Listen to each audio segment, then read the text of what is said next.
بھائی وہ کون عبداللہ بن ابی، اور وہ دو چار لیبل لگا کے رکھ دیے، فارمیلٹی فل ان دی بلینک، کہ بھائی یہ منافق تھے۔ ارے منافق کہتے ہی اسے ہیں کہ جس کا نفاق نظر نہ آئے۔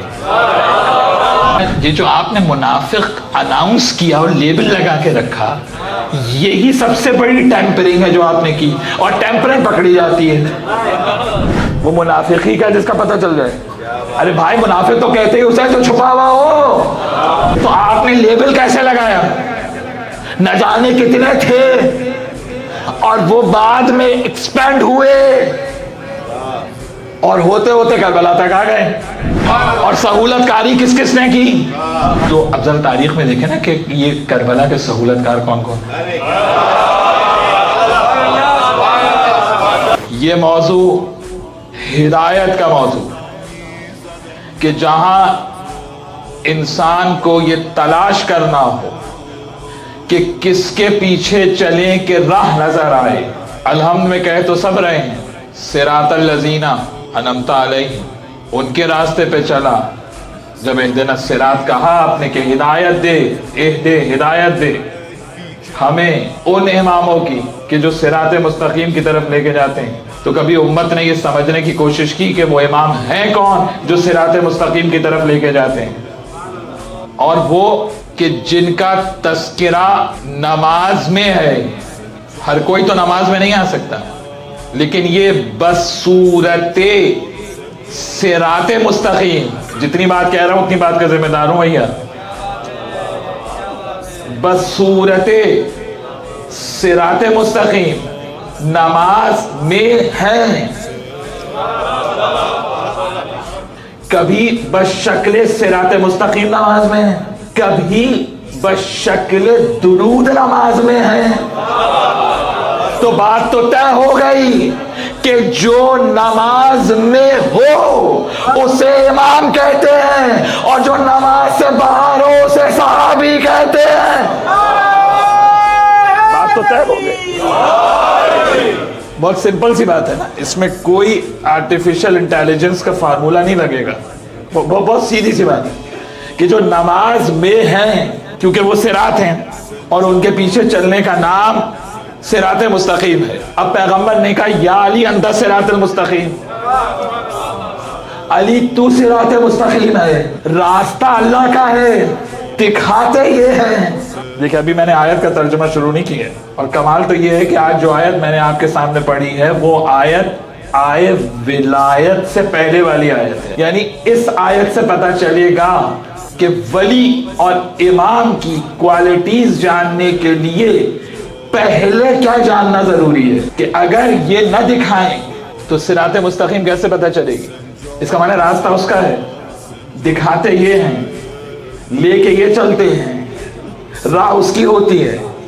اب جب سورہ واللیل میں قرآن نے کہا اِنَّا عَلَيْنَا لَلْہُدَىٰ، اللہ کیا کہہ رہا ہے؟ گائیڈنس میری ریسپانسبلٹی، میری ذمہ داری، ہدایت میں کروں گا، آپ ہدایت نہیں کریں گے۔ اللہ کہہ رہا ہے کہ ہدایت کرنا میرا کام ہے۔ اگر کوئی مصور آدھی تصویر بنا دے تو اس کی کوئی تعریف کرے گا کہ بھئی یہ تو بنانے والا انکمپیٹنٹ ہے، ناقص بنائی ہے اس نے۔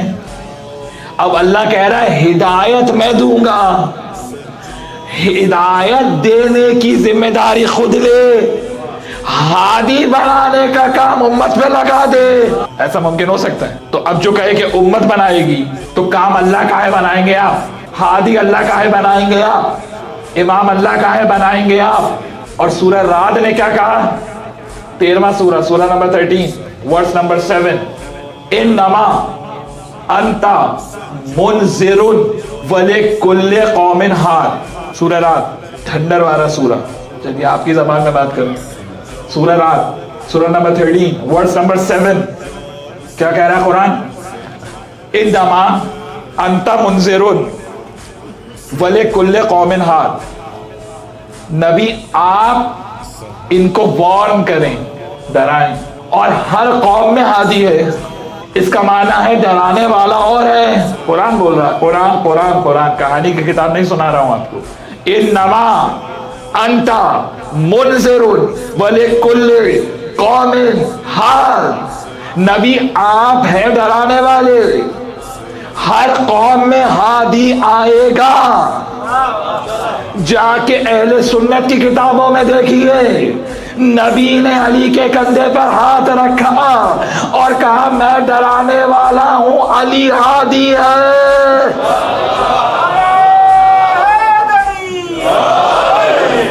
اور روایت دوسرے طریقے سے بھی ہے، ایک بزرگ جو مزاج سے قریب تھے، انہوں نے پوچھا یا رسول اللہ یہ ہادی کون ہے کہ جو ہر قوم میں ہے؟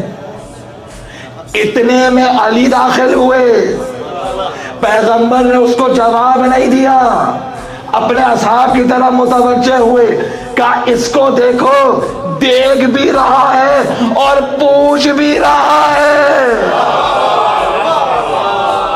علی کون؟ ہادی، ہر امت میں ہادی ہے، کیونکہ گائیڈنس کے بغیر، اگر اللہ گائیڈنس کے بغیر چھوڑ دے اس کی عدالت جاتی ہے، اس کا عادل ہونا جاتا ہے۔ اگر ایک لمحے کے لیے بھی ڈیوائن گائیڈنس نہ ہو تو اللہ عادل نہیں رہے گا، بالکل طے، واضح بات۔ کیوں؟ اس لیے کہ اگر ڈیوائن گائیڈنس نہیں ہوگی تو محشر میں سب چھوٹ جائیں گے کہ پروردگار تو نے جس کے پیچھے چلایا تھا اس بیچارے کو تو خود ہی راستہ معلوم نہیں تھا، تو وہ ہماری کا ہدایت کرتا، تو سارا سزا و جزا کا نظام میں سب ہو جائے اگر ہادی ڈیوائن نہ ہو، کیونکہ ہادی ڈیوائن ہوگا جبھی تو طے ہوگا کہ راہ صحیح ملی یا نہیں ملی۔ اب کل میں نے 3 آپشنز ہم نے کل طے کیے تھے، یاد ہے؟ پہلا آپشن کیا تھا کہ امام وہ ہوگا جو پوری امت کے مقابلے میں سب سے افضل ہوگا، ایک آپشن یہ ہے۔ سیکنڈ آپشن کیا ہے؟ کچھ سے سپیریئر ہوگا، کچھ سے کمتر ہوگا، یہ سیکنڈ آپشن ہے۔ تیسرا آپشن کیا ہے کہ امت کے برابر کا ہوگا، تو جو برابر کا ہوگا اسے تو کوئی گھاس ہی نہیں ڈالے گا، بھئی اس کی کون سنے؟ کل تک تو آپ خود بتوں کے آگے جھکتے تھے، آج ہمیں روکنے آئے ہیں، اس کی بیچارے کی کون سنے؟ اچھا جو کچھ سے برتر ہوگا، کچھ سے کمتر ہوگا، تو جو اس سے برتر ہوں گے وہ اس کی بات مانیں گے نہیں، تو اب صرف تیسرا آپشن رہ جاتا ہے کہ پوری امت سے افضل ہو۔ اب جب پوری امت سے افضل ہوگا، کل میں نے سورہ یونس کی آیت پڑھی آپ کے سامنے، کل میں نے کیا عرض کیا سورہ یونس کی آیت میں کہ امام کون ہوگا؟ جو کبھی کسی سے نہ پوچھے۔ دیکھیں کیا فارمولہ دیا ہے قرآن نے، کیا کمال کا فارمولہ ہے، یعنی ایک سوال بھی اگر کسی سے، ایک سوال بھی زندگی میں پوچھ لیا امامت سے باہر ہو جائے گا۔ لیکن میں جو آیات آپ کی خدمت میں پیش کر رہا ہوں اس میں میرا کوئی کمال نہیں ہے، یہ کلام الہی ہے، یہ نور ہے، اور یہ نور قیامت تک کے لیے ہدایت دے رہا ہے۔ سورہ یونس نے کیا طے کیا کہ امن لا یہدی الا یہدا فما لکم کیف تحکمون، ٹھیک ہے جناب؟ کہا کہ ہدایت کون دے گا؟ جس نے کبھی دوسرے سے نہ پوچھا ہو۔ فما لکم کیف تحکمون، تم کیسے فیصلہ کرنے جا رہے ہو؟ کیا فیصلہ کرتے ہو؟ حماقت کی بات کرتے ہو، جہالت کا فیصلہ کر رہے ہو، اس کو امام مانو جس نے کبھی آج تک کسی سے کچھ نہ پوچھا ہو، دنیا اس سے پوچھے، اور وہ ایک ہی ہے جو منبر سے کہہ رہا ہے سلونی سلونی، پوچھو کیا پوچھنا چاہتے ہو، ہے یا نہیں ہے؟ اس سے قبل کہ تم مجھے گم کر دو، میں چلا جاؤں، نہیں، قبلان تفقدونی، اس سے پہلے کہ تم مجھے گم کر دو، علی تو رہے گا، تمہاری بصیرت دیکھ نہیں پائے گی۔ اب دیکھیں کل امام کی صفت کہاں تک پہنچی تھی کہ وہ کسی سے نہ پوچھے، اس کا معنی ہے کہ وہ کسی کا محتاج نہیں، سب چلے جائیں وہ اکیلا رہ جائے تب بھی امام ہے۔ اب میں نے سورہ مائدہ کی آیت پڑھی ہے آپ کے سامنے، سورہ نمبر 5 ورس نمبر 54، آیت ولایت کا نمبر کیا ہے؟ 55۔ انما ولیکم اللہ ورسولہ والذین آمنوا الذین یقیمون الصلاۃ ویؤتون الزکاۃ وهم راکعون، اس کا نمبر کیا ہے؟ 55۔ اب ایک آیت پیچھے آ جائیے 54۔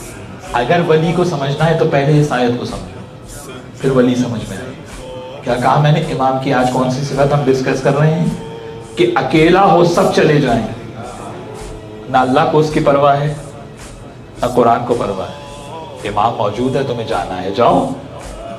ہدایت تو امام دے گا, تم تھوڑی دو گے. تم تو خود محتاج ہو, تم تو خود اپنی بخشش کے لیے پریشان ہو. یا ایھا الذین آمنوا, اے ایمان لانے والے, من یرتد منکم عن دینہ, اگر تم میں سے کوئی مرتد ہو کر جانا چاہتا ہے چلا جائے, ہمیں اس کی پرواہ نہیں. قرآن سپوزیشن کی کتاب ہے یا ریالٹی کی کتاب ہے؟ بھائی قرآن ریالٹی کی کتاب ہے یا سپوزیشن کی کتاب تو نہیں ہے نا. قرآن کہہ رہا ہے یا ایھا الذین آمنوا, اے ایمان لانے والو, اسلام لانے والو, کلمہ پڑھنے والو, من یرتد منکم عن دینہ, اگر تم میں سے کوئی مرتد ہو کے جانا چاہتا ہے چلا جائے, ہمیں اس کی کوئی پرواہ نہیں ہے. کچھ ہوئے ہوں گے نا مرتد, جبھی تو قرآن کہہ رہا ہے. بہت سادہ بات ہے, یہ آیت سامنے رکھی ہوئی ہے, کچھ ہوئے ہوں گے نا مرتد. اس کا معنی ہے سارے نیک نہیں ہیں. آپ نے تو لیبل لگا دیا بس یہ منافقین تھے. یہی اتنی بڑی جہالت ہے. کبھی اس رخ سے سوچا آپ نے؟ بھئی وہ کون, عبداللہ بن ابی, اور وہ 2-4 لیبل لگا کے رکھ دیے, فارمیلٹی, فل ان دی بلینک, کہ بھئی یہ منافق تھے. ارے منافق کہتے ہی اسے ہیں کہ جس کا نفاق نظر نہ آئے.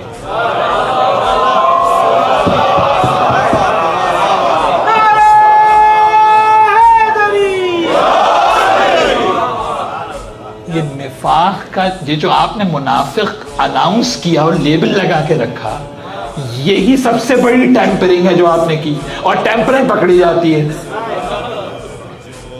توجہ ہے یا نہیں ہے؟ آپ چاہے جتنی ٹیمپرنگ کر لیں, ہم پکڑ لیں گے اس کو. وہ منافقی کا جس کا پتہ چل جائے.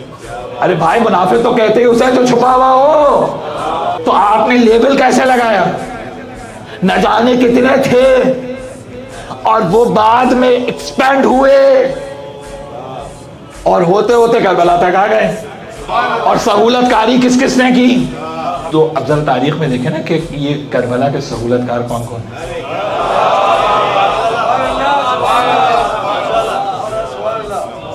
کچھ توجہ ہے یا نہیں؟ کربلا کے سہولت کاروں کو بھی دیکھنا ہوگا یا نہیں ہوگا؟ جب آج آپ کہہ رہے ہیں کہ بھئی سہولت کاروں کو بھی پکڑا جائے گا, اب وہ کہنے صاحب وہ وہاں موجود تو نہیں تھے, وہ تو اپنے گھر میں بیٹھے ہوئے تھے. وہ کہہ رہا بھئی میں تو جیل میں تھا, مجھے کیا پتا کیا ہوا. لیکن نہیں, حکومت کہہ رہی ہے نہیں جناب, سہولت کاروں کو بھی ہم انویسٹیگیٹ کریں گے. تو آپ نے اگر کربلا کے سہولت کاروں کو انویسٹیگیٹ کر لیا ہوتا تو آج مسلمان معاشرے کی شکل کچھ اور ہوتی نا. تو یہ سہولت کاری کہاں سے شروع ہوئی؟ آل محمد کے مقابلے پہ بنو امیہ کو لایا گیا, جبکہ رسول نے کہا تھا کہ آل ابی سفیان پہ خلافت حرام ہے. سید الشہداء نے مروان کو یہی کہا تھا, کہا کیونکہ معاویہ جیسے پہ تم نے احتجاج نہیں کیا تو اب یزید مسلط ہو گیا.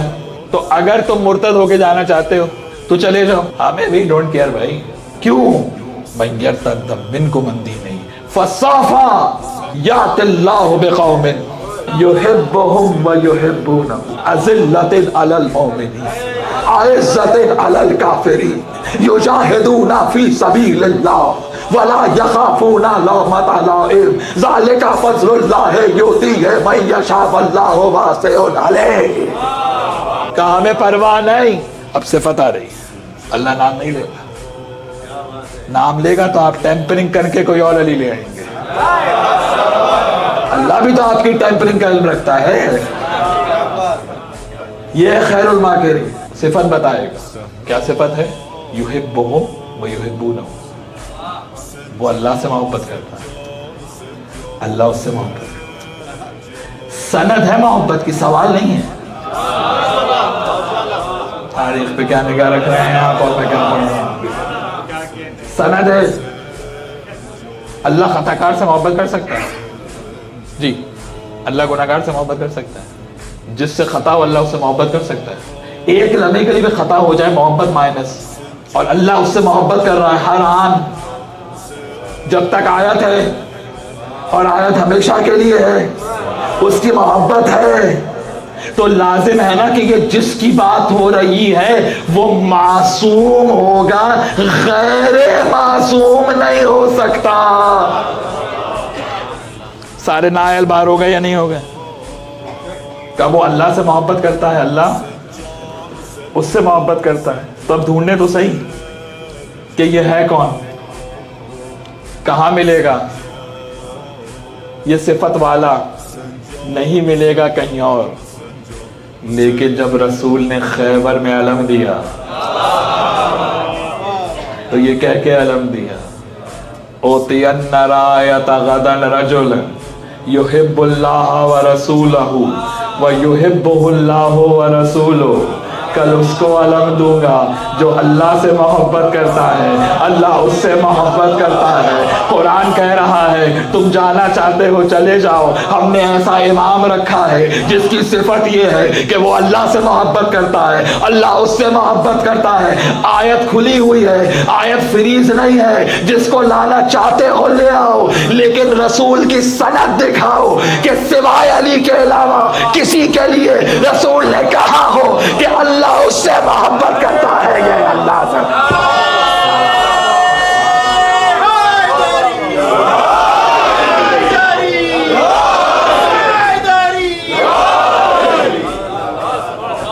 آیت کو بند تو نہیں کیا نا ہم نے کہ آیت بند کر دی ہو کہ اب کوئی آ نہیں سکتا، ہم باعث تو نہیں ہو رہے نا، آیت تو کھلی ہے، لیکن وہ لا کے تو دکھاؤ کہ جو اس آیت کا مصداق بن سکے، جس میں یہ کوالٹی ہو، جس میں یہ صفت ہو، اور رسول سند دے۔ اور حدیث خیبر کو امام بخاری نے صحیح بخاری میں لکھا ہے، یہ بھی معجزہ ہے، یہ بھی معجزہ ہے۔ کبھی عرض کروں گا، یہ ایک موضوع ہے الگ، کبھی عرض کروں گا، امام بخاری نے صحیح بخاری میں باب مناقب علی میں صرف 3 حدیثیں لکھی ہیں، ان تینوں سے مولا علی کا خلیفہ بلا فصل ہونا ثابت ہوتا ہے۔ اور وہ لکھی کیسے؟ وہ معجزہ کیسے ہوا؟ وہ میریکل کیسے ہوا؟ بھائی مولا علی کی حدیث آتی ہوگی، نہیں میں نہیں، یہ نہیں رکھنا، اب وہ رکھ دی، اب فرشتے نے پھر ادھر رکھ دی، اب ادھر چلی گئی۔ کل اسے علم دوں گا جو رجل ہے، کرار ہے، غیر فرار ہے۔ واقعات میں نہیں پڑھتا، مجھے خیبر نہیں پڑھنا ہے، میں صرف استدلال دیتا ہوں منبر سے۔ اب مجھے بتائیے سورہ مائدہ کی ورس نمبر 54 جو کہہ رہی ہے کہ ہم اسے لے کر آئیں گے، امام وہ ہوگا، رہبر وہ ہوگا، ولی وہ ہوگا کہ جو اللہ سے محبت کرے، اللہ اس سے محبت کرے، لے کے تو آؤ ایسا کہ رسول سند دے رہا ہو کہ یہ محبوب الہی ہے، لے کے تو آؤ کوئی، اور کرار ہے۔